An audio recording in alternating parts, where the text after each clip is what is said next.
I want to say a massive thank you to Emma. That was just great this morning, what she shared with us, and also for the band. That's one of my favourite songs, that he is a good father, and that is so true of our Father God. So here's Stephen and Ellie. They're going to bring our reading for this morning. Today's reading comes from Proverbs Chapter 22, verses 1 to 11. Being respected is more important than having great riches. To be well thought of is better than owning silver or gold. The rich and poor people are alike in that the Lord made them all. When a wise person sees danger ahead, he avoids it, but a foolish person keeps going and gets into trouble. Respecting the Lord and not being proud will bring you wealth, honor, and life.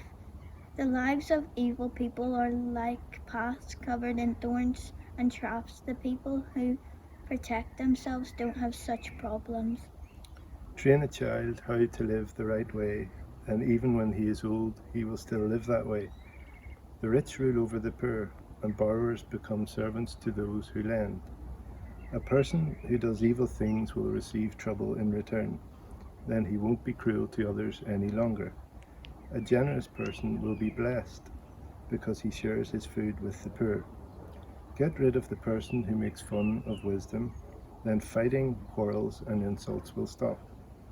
A person who loves innocent thoughts and kind words will have even the king as a friend. So thanks to Stephen and Ellie for bringing our reading this morning. Being Father's Day, I want to look at this subject of reputation, not just for fathers, but for mothers, for teenagers, for boys and girls. Benjamin Franklin once said, "Glass, china and reputation are easily cracked, and they're never well mended." Because isn't it true that you could have a great reputation for most of your life, and yet it only takes one small thing, one mistake, one wrong turn, and that reputation can be shattered like a pane of glass.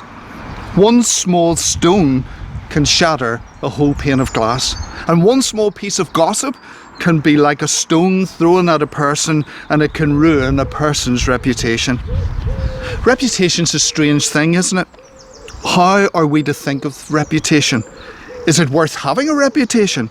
Or is it better for us not even to be concerned about such matters? The answer, it seems to me, is that it depends on what we have a reputation for. So the question I want to ask is this on Father's Day. I wonder what people think of me. I wonder what people think of you. How do you gain respect in a good sense? How do you gain the respect of others? I wonder if I was to do a little interview with the people who live beside you, or socialise with you, or work with you, and ask, well, what kind of person is so-and-so? What kind of name do they have? I wonder if I was to do that interview within your own family, your own home. You know, when we come to church, we can put on our best behaviour, isn't that right? But our families know who we really are. They know what we're really like, and they know what we're really like to live with. So what are we like to live with in our own families? And I wonder what people would say about you and about me. Do people know what I'm really like? Proverbs Chapter 22 verse 1 says, "Choose a good reputation over great riches, for being held in high esteem is better than having more money." It's something that you can choose. It's a choice that you make. You can choose what people think of you. You can choose the kind of reputation that you have by the way that you act, by the way that you live, by the way that you behave, by the way that you do your work at work, and by the way that you treat other people. Isn't it true that we get a certain name for ourselves over time? You know, so-and-so at work, he's always hard. She's very fair. He's so hard to please that you couldn't please him if you tried. She's always pleasant. She's always the same no matter where you meet her. He's got time for people. Do you recognise those phrases? Because we use them of other people. What do other people say about you? What do other people say about me? And we live in a society where image, how we look to others, how we come across to others, what other people think of us is everything. So we have what we call these days spin doctors, those who are responsible for recreating the image of politicians. We have them also for certain image for singers and for bands and many others. And it seems to me that image, what we look like to others, is much more important than reality, what we really are like within ourselves. And looking good is also a major preoccupation for our society these days. Every day people around us are trying to squeeze us into the shape they want us to be. Fit in.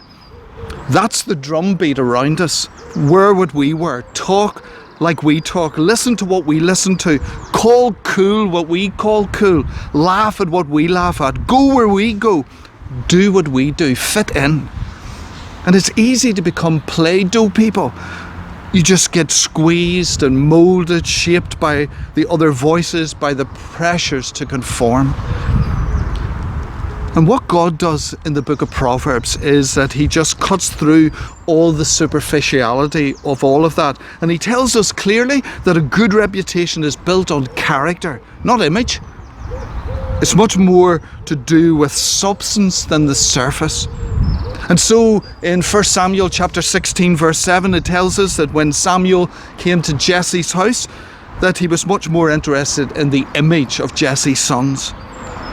What would this new king of Israel look like? We want a king that looks good. We want a king that is tall, that people will look up to. We want a king that is strong. We want a king who looks like a leader. Samuel is into image. And then God says to Samuel, don't judge by his appearance or his height, for I have rejected him. I have thought about him. I have looked him over. I have checked him out, but I've rejected him.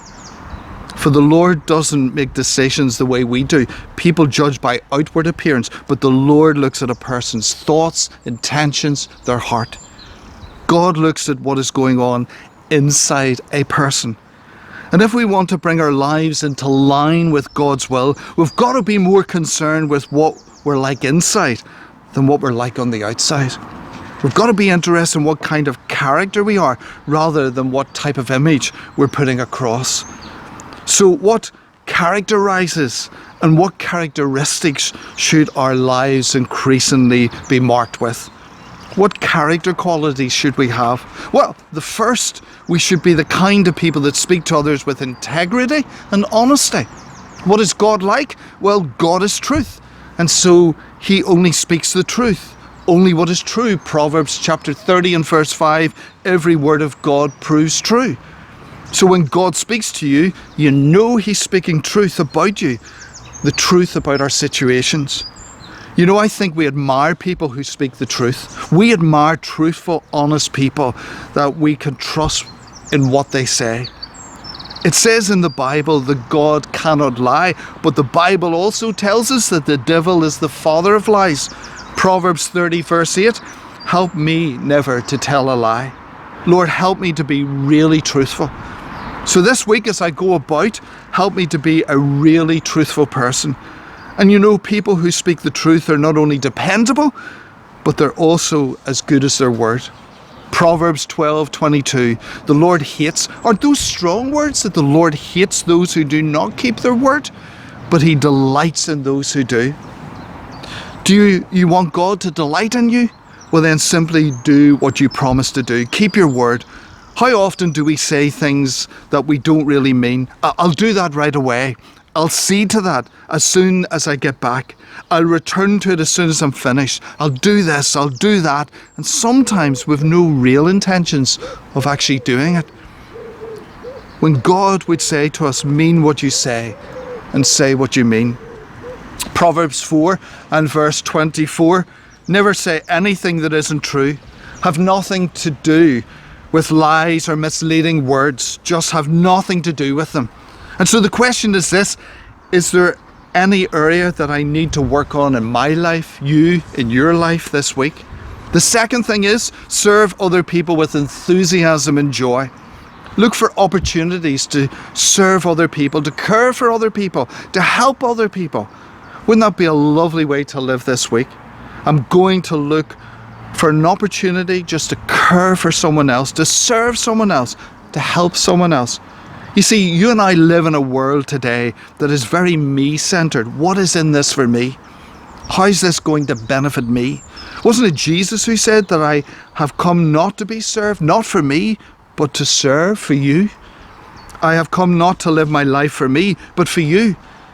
You know, there are basically two types of people anywhere. There are those who are givers and there are those who are takers. And we've often heard people say they're only in it for what they can get out of it.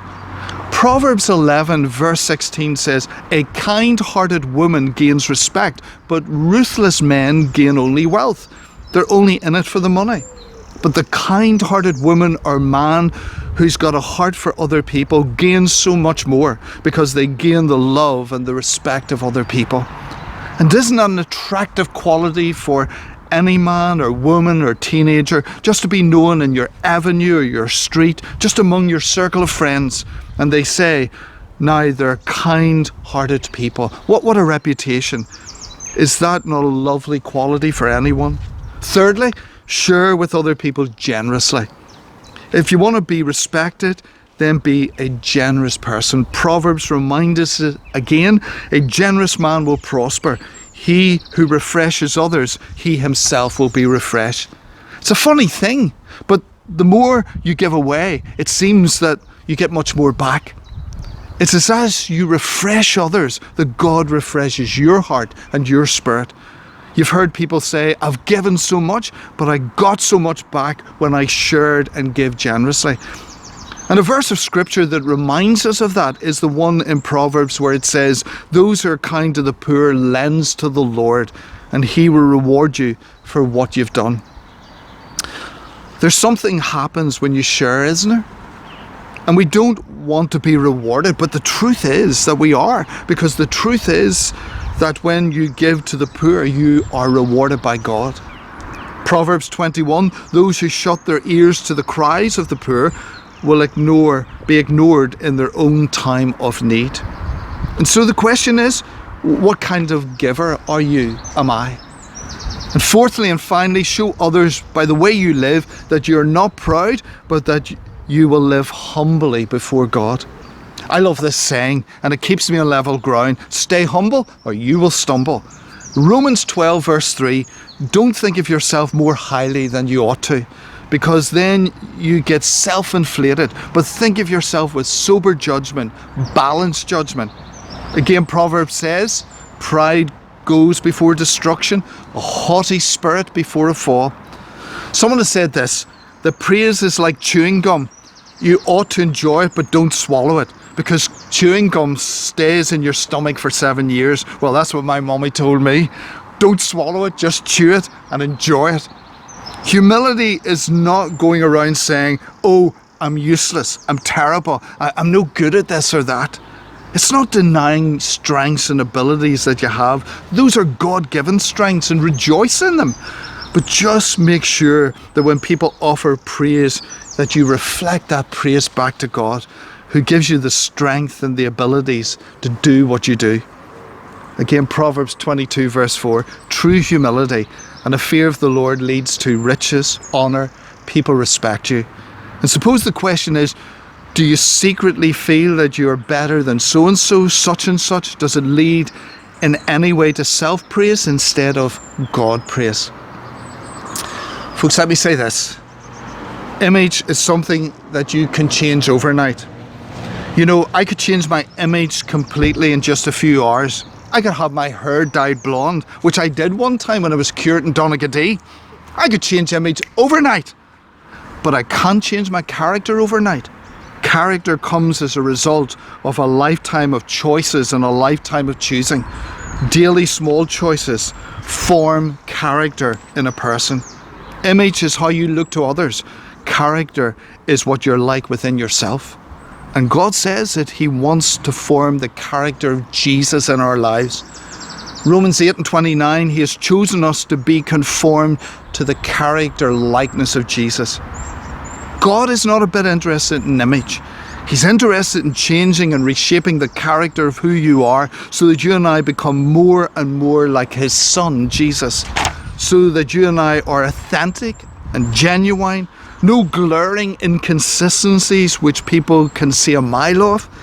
So we're not the kind of people that confess one thing with our lips and yet live a completely different life in our everyday living. We're to live consistent Christian lives, Christ-like, Christ-loveliness in our character, our daily behaviour. We're not just to talk the talk, but we're to try and walk the walk. We're to be examples out there. What examples are we in life, in speech, in purity? And yes, we will make many mistakes, but Jesus is to so live in us so that he shines through us, even with all our faults and failings. Those cracks, that people can still see Jesus shine through us. Here's a prayer that I came across and I thought was really helpful. Father, help us to spread the fragrance of your presence everywhere we go. Fill our lives with your spirit and your life. Penetrate and process our whole being so totally that our lives might only be a radiance of yours. Shine through us and so be in us that every person we come into contact with may feel your presence in our lives. And let them look at us and see no longer us, but only Jesus. Let your beauty and your glory shine through everything we are and say and do for your glory. Wouldn't all of us want to try and pray that prayer? Wouldn't all of us long for that was more true of me, of you? So what's my reputation? A lover of God, that I love God first and I put God first? Am I the same person Monday through Saturday as I am on a Sunday? How much do I show Jesus, shine Jesus, reflect the presence and the life of Jesus in my daily life and my daily behaviour? That's a real challenge for us, including me, folks. I don't think any of us can escape that. Again, take these 4 steps that I've shared with you this morning, put them together and listen how they reflect in the life of Jesus. That Jesus spoke with such integrity. He served people with such enthusiasm. He shared so generously with people. He walked humbly before his Father and people loved him, and he grew in wisdom and in honour. And wouldn't we be so different? Wouldn't our character be so different into the degree that we are reshaped into the likeness and loveliness and consistency of Jesus? Folks, let me say this in closing. Invite God to work so deeply within you so that the character qualities of Jesus increasingly become the marks of your character and your life as you let Jesus have his way in you this week. So what's our reputation outside the church as well as inside it? Are we known as people who are authentic, trying to live and follow Jesus? Does that work out in your life? In business life, how we treat people in work, how we treat people in our various social circles? Are we known? Are we respected? And I don't think people outside expect us to be perfect, but I think they do expect us to be authentic. They want us to be the real deal, warts and all. So listen to this. Live in such a way that those who know you but don't know God will come to know God because they know you. Is your life, my life, a life that points people to know Jesus? Do people see in us something that they haven't got and yet they truly want? And that is the life of Jesus. Amen.